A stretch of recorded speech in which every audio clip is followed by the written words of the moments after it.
On April 17, 2011, Seth Jackson was lured by his ex-girlfriend Amber Wright to a mobile home in Summerfield, Florida, where he was brutally slain by a group of teenagers. While in high school, Jackson began a relationship with Amber Wright. While Jackson's parents didn't think much of her, as by all appearances she seemed to be a typical teenager, one thing that they did believe was that she was manipulative. Jackson discovered that Wright was cheating on him with 18-year-old Michael Bargo. And in typical teenage fashion, Jackson and Wright took to social media posting horrible things about each other. Bargo did not hide his hatred for Jackson and wrongly believed that he had been abusing Wright.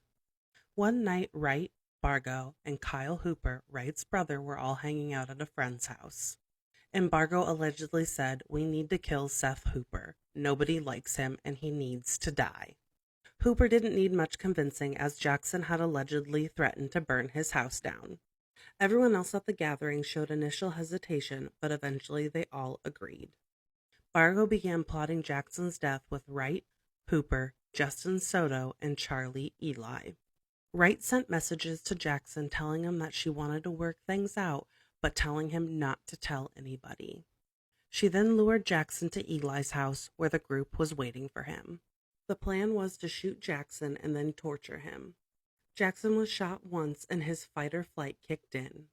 He ran for his life and almost made it to the road when he was hit with the second shot. The boys then brought him back to the house, dragging him to the bathroom and placing him into the bathtub.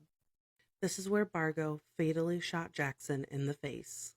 Bargo then allegedly suggested that the group break Jackson's kneecaps so he would fit easier into a sleeping bag.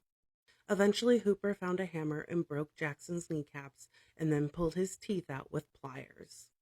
The group then wrapped Jackson's body into a sleeping bag. James Havens, who was Wright's mother's ex-boyfriend, allegedly knew of the plan and did nothing to stop it.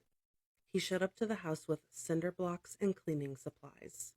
The group scrubbed the house clean with bleach and then proceeded to build a fire pit where they disposed of Jackson's remains. When the group was satisfied with what they had done, they scooped up the remaining ashes into buckets and placed them in the back of Haven's truck. He then drove Bargo and Soto to a water-filled rock quarry where they disposed of the evidence. Hooper broke and told his mother what they had done.